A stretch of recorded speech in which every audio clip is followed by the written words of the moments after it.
വീടിന് തൊട്ടടുത്ത് പറമ്പിൽ പാമ്പു കയറിയെന്ന് പറഞ്ഞ വയോധികയെ ഭയപ്പെടുത്തി മോഷണം നടത്തിയ ദൃശ്യങ്ങളൊക്കെ നമ്മൾ കണ്ടതാണ്. മാല പൊട്ടിച്ച ഒരാൾ ഓടുന്ന CCTV ദൃശ്യമൊക്കെ ക്രൈം ഫയലിൽ തന്നെ നമ്മൾ കണ്ടിരുന്നു. കോതമംഗലം പുതുപ്പാടിയിലാണ് ബംഗാൾ സ്വദേശി വീട്ടമ്മയെ കൊള്ളയടിച്ചത്. 82 വയസ്സുകാരിയുടെ 1.5 പവൻ മാലയാണ് നഷ്ടമായത്. പ്രതി പിടിയിലായിട്ടുണ്ട്.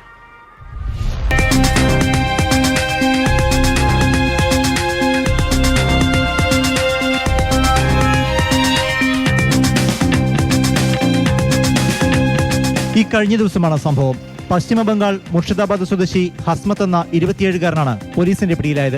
പുതുപ്പാടിയിൽ താമസിക്കുന്ന വാഴാട്ടിൽ ഏലിയാമ്മ എന്ന 82 വയസ്സുകാരിയുടെ 1.5 പവൻ സ്വർണ്ണമാലയാണ് ഇന്നലെ വൈകിട്ട് പ്രതി കവർന്നത്.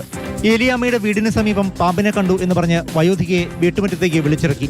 ഈ സമയത്ത് പ്രതി സ്വർണ്ണമാല പൊട്ടിച്ചു കടക്കുകയായിരുന്നു. മുറ്റത്തെ ടൈലിൽ വീണ വയോധികയ്ക്ക് പരിക്കേറ്റതിനെ തുടർന്ന് ആശുപത്രിയിൽ പ്രവേശിപ്പിച്ചിരിക്കുകയാണ്. വയോധികയുടെ നിലവിളി കേട്ട് ഉടൻ സമീപവാസികൾ ഓടിയെത്തിയെങ്കിലും മോഷ്ടാവിനെ കണ്ടെത്താനായില്ല. പിന്നാലെ വീട്ടിലെ CCTV ദൃശ്യങ്ങൾ പരിശോധിച്ചാണ് പോലീസ് മോഷ്ടാവിലേക്ക് എത്തിച്ചേർന്നത്. രാത്രിയോടെ മൂവാറ്റുപുഴ ഭാഗത്തു നിന്നാണ് പ്രതിയെ പോലീസ് കസ്റ്റഡിയിലെടുത്തത്. സംഭവം നടന്ന് മണിക്കൂറുകൾക്കകം പോലീസിന് പ്രതിയെ പിടികൂടാൻ കഴിഞ്ഞു. ഇടുപ്പല്ലിന് പരിക്കേറ്റ ഏലിയാമ്മയ്ക്ക് ഓപ്പറേഷൻ വേണമെന്ന് ഡോക്ടർമാർ അറിയിച്ചതായി മകൾ പറഞ്ഞു. ഈ സംഭവം നടക്കുന്ന ഏകദേശം ഒരു 5:10 അപ്പോൾ സംഭവം നടക്കുമ്പോൾ ഞാൻ അകത്തുണ്ട്.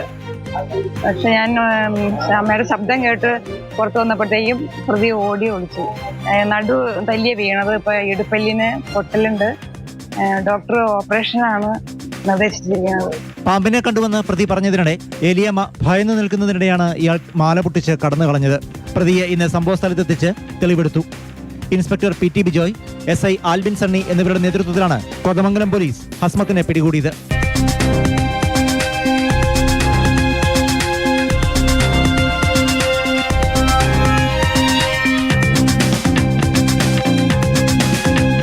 മാതൃഭൂമി ന്യൂസ്, കൊച്ചി.